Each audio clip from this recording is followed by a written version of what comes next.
Hi, lovely booktubers. I'm Debs. Welcome back to my channel, Raina Reads Stuff. I am here in the book shack. Getting cold out here now. And for the first time in 3 weeks, I am going to do my Sunday weekly roundup, wrap up, wrap up on a Sunday instead of doing it on a Monday. So, this month I am taking part in a number of reading events. I've mentioned them before, but with all of them, I will stick the details down below.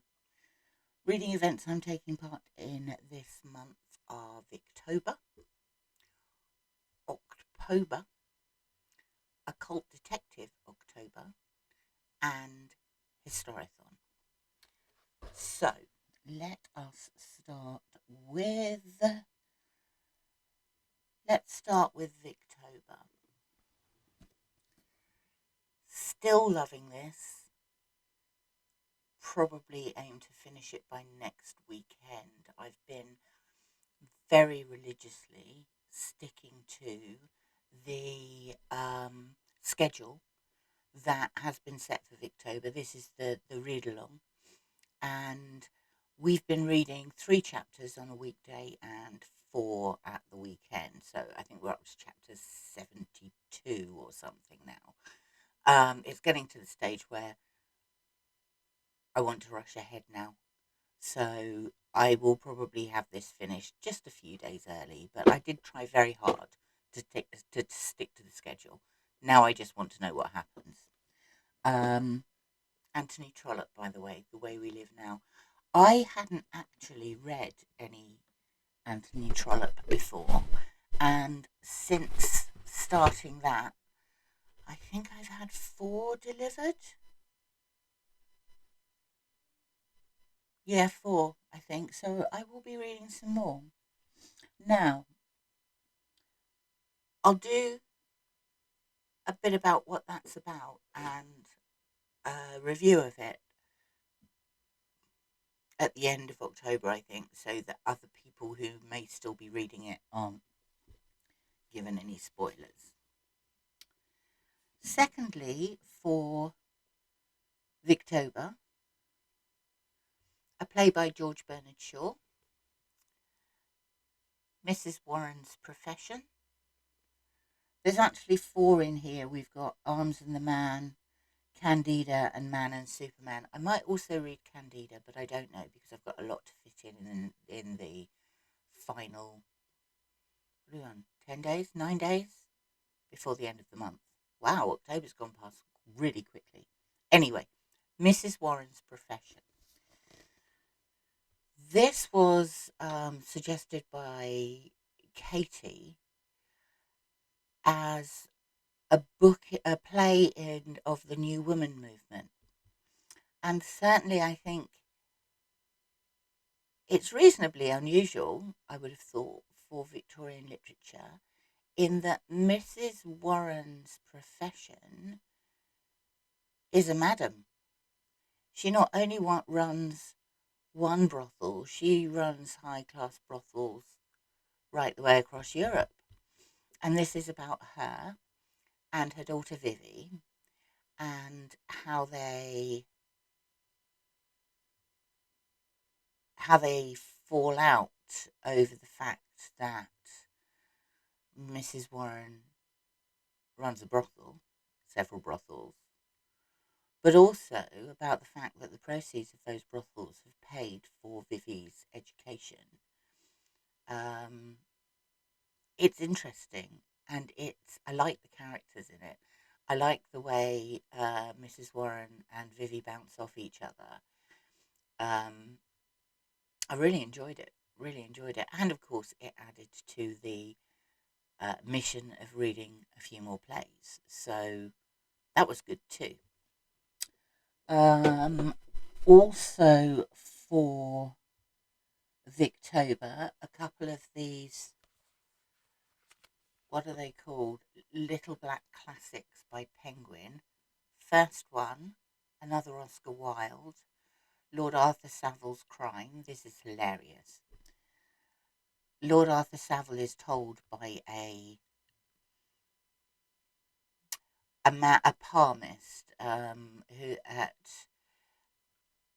a very posh evening do that he is at, that he's going to murder somebody. That's what is seen in his palm. Now, he's just about to get married, and he doesn't want the stain of murder to be attached to his wife. So he decides that he's going to kill someone before they get married. And he puts off the wedding to enable him to commit murder. He goes back through all of his relatives until he finds one person who he thinks is obscure enough for him to be able to kill. And that's a vicar. So he goes to many lengths to find something that is going to kill said vicar without laying the blame on him. Doesn't go well. Vicar doesn't die. So he selects another elderly relative, and she does die. So he decides he's going to get married. And he goes to her house, the elderly relative he thinks he's killed, only to find that he hasn't actually killed her. And it's all a bit of a riot, really. It's very entertaining, quite funny, and very enjoyable. The other one I read was Mary Kingsley, A Hippo Banquet. And these are excerpts from her diary.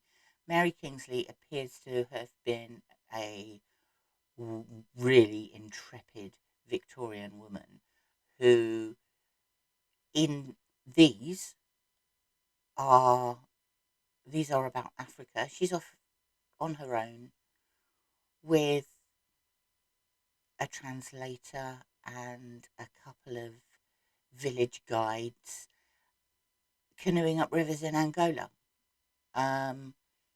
It's fascinating. It's one of these real sort of girls' own adventure stories, but it's true. It's true. And I don't know whether Mary Kingsley came under the New Woman movement or not, but she was certainly doing things that Victorian women really didn't do. Very interesting read. Those were the only ones I read for Victober. So on to this very well thumbed complete works of Edgar Allan Poe for October. And this week, the reading matter was A Message Found in a Bottle and The Telltale Heart. Message Found in a Bottle is about a guy who is a passenger on a ship, and a storm hits, but it's not your usual type of storm. There's a complete maelstrom, and the ship's crew get washed overboard. Initially, there's only him and a fellow Swedish traveller left on this boat, and they get almost sucked into this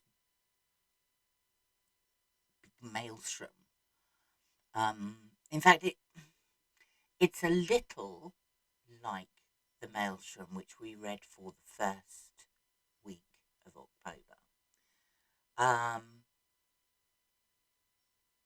But he ends up jumping ship as another ship is sucked down, and his ship is knocked to pieces. He jumps ship onto this other ship where there are beings rather than people who they don't appear to be able to see him or interact with him. It's very dark. The darker one, though, The Telltale Heart, is one of my favourites. And this is about, it's written in the first person, and narrator, is about to kill an old man in his bed because he doesn't like his eye. He thinks his eye is just there's something malevolent about it, and it's staring at him and sucking him in. And he does go to kill him, actually kill him. But the other half of the story is about how he then descends into madness due to what he's done, and it's very clever and very well written, and one of my absolute favourites. That was it for Edgar Allan Poe. I'm just looking on my ebooks because right, let's go to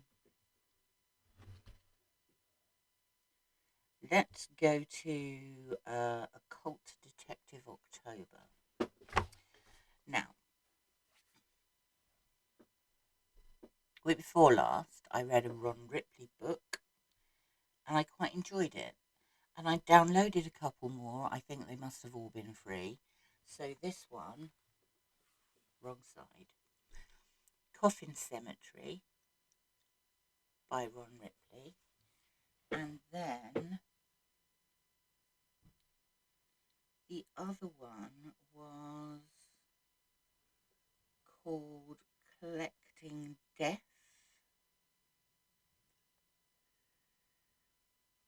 Sorry, this is being awkward. Collecting Death.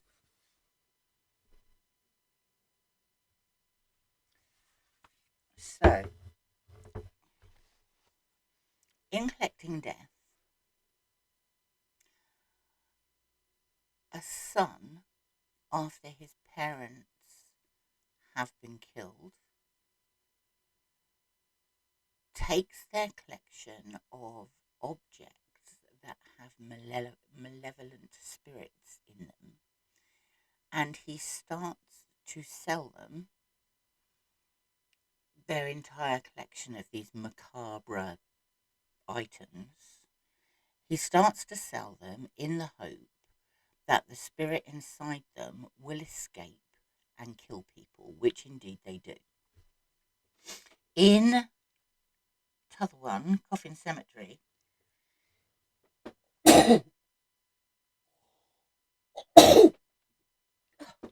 excuse me, I've got a bit of a cold. In Coffin Cemetery, there is a woman who is alive who has a collection of ghosts around her, and she is trying to scare people out of their homes on behalf of another ghost. And someone who is suffering his own mental health issues is trying to stop her, along with a ghost hunter. And the two of them have teamed up. The trouble with both of these books is they didn't end. They just stopped. And whereas I enjoyed the first Ron Ripley book that I'd read, I didn't enjoy these so much because there was meant to be another chapter in both of them. I wanted to know what happened, and I didn't get to know what happened, and I was left feeling, well, that was a waste of time because I don't know the end of the story. On the other hand, this was great. Ben Aaronovitch has written a series of books called The Rivers of London. This is number 3, Whispers Underground. They're very quirky. I'm using this, the prompt for this week for Occult Detective October was diverse author or diverse characters. So Peter Grant is our hero in this, and he is a black police officer of Somalian descent.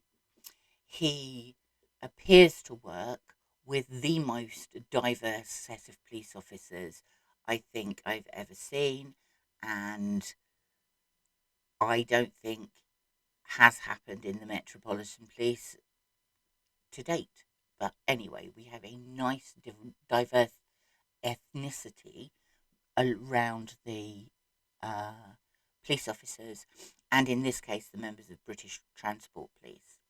He also has a couple of bosses because he works for the section of the Met that deals with occult and magical crimes or crimes involving magic. He also is seconded often to the murder squad, and his immediate boss in the murder squad is gay, is a female with a female partner, and Peter Grant's actual partner is disabled. She has suffered an accident at the hands of a very strong magician, and her face fell off. That was the end of book one. So very diverse characters, lovely group of characters. But this book is fun, lots and lots of fun. The whole series is fun. It is a romp through London with magic thrown in for good measure. People get buried in this. Obviously, Whispers Underground bears a hint of the underground. There's also a hint of sewers. And it is really good fun, and I can't recommend them enough. That was Occult Detective October. Now we move on to Historathon.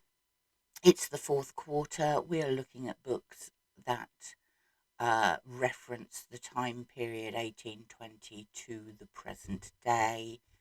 This was on the top of my list of things to read, A Woman of No Importance, and it is brilliant. Now,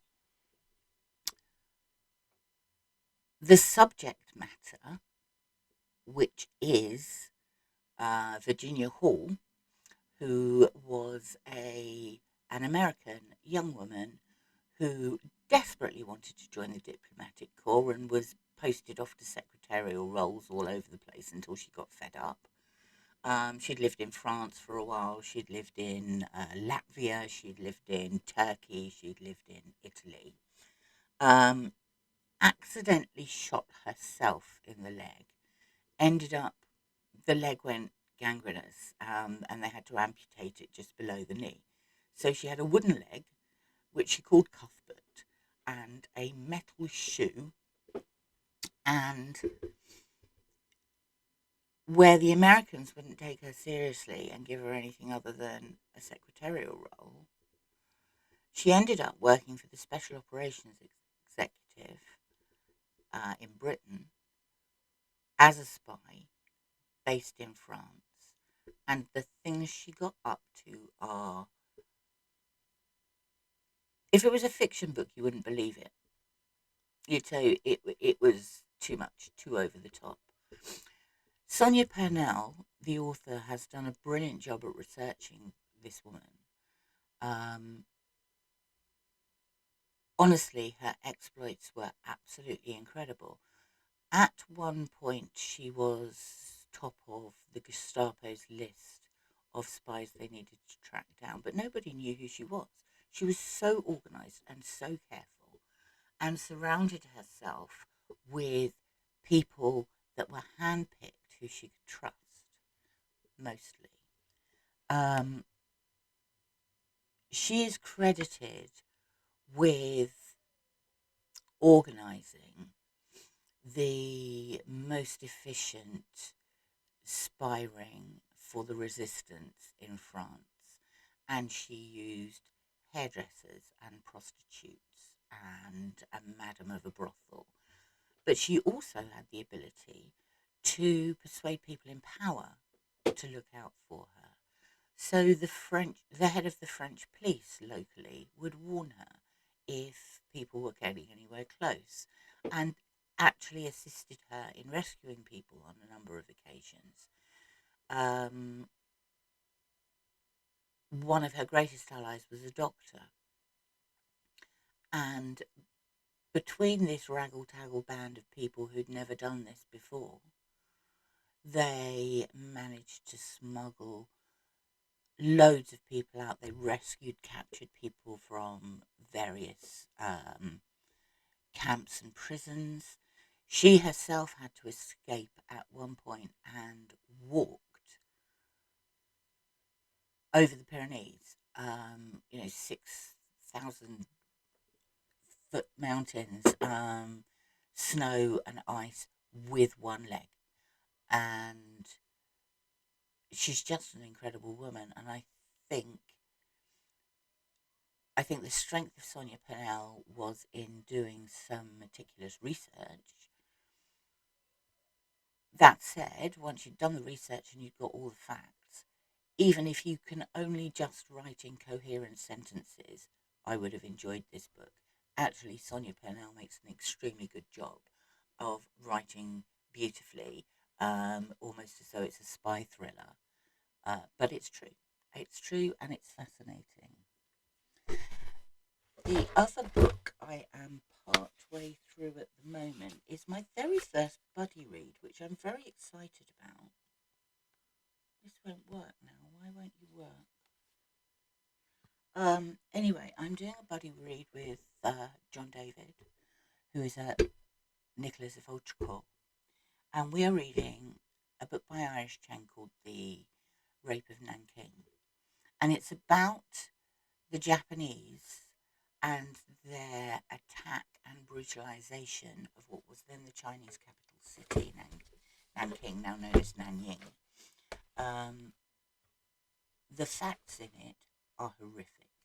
We're probably about just less than half of the way through, but it's an absolutely harrowing read. It's brutality on a version that on a scale that you rarely see, and yet it's been sort of hidden away. And in Japan, there are still lots of important people who pretend it didn't happen. I mean, it's a bit like Holocaust deniers. When anyone with any semblance of brain knows that the Nazis exterminated the Jews and gypsies and people with mental illness. It's a bit like that. Nobody really believes Holocaust deniers, and yet children aren't taught in schools about what happened in Nanyang. And the Japanese people almost pretend it didn't happen. But it's a fascinating read, and I'm very much enjoying my first buddy read with John. Oh, what else do we have? The last book I read is for my Round the World challenge, and this is, I don't know if any of you watched my Around the World video that I updated Friday, maybe yesterday. Friday, I think. I had a book called The Tentukis and Little Fella Bindi, which was a childhood book of mine from Australia. And as I was putting that away, I found this, which is Myths and Legends from Australia. And it's about the dream time and it's creation stories. The indigenous people in Australia believed that between there being nothing and there being the world, the dream time happened, and that's when things were created. And this was first published in 1965. It's by the words by a guy called Charles P. Mountford, but I get the impression that the book is written around the paintings of a man called Ainsley Roberts, and the illustrations are beautiful. And at the bottom, it tells you, well, it's got a name, and I think that's who owns that painting at the particular time the book was published. But the the illustrations are absolutely lovely. You see that big frog? That's Tiddalik, the flood maker. But I enjoyed this. I like creation stories, and that's one to go on my myths and legends section for my Around the World.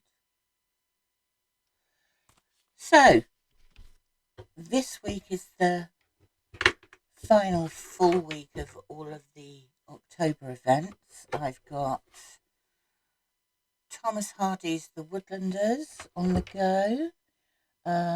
There's two sketches in here. I've read one but not the other.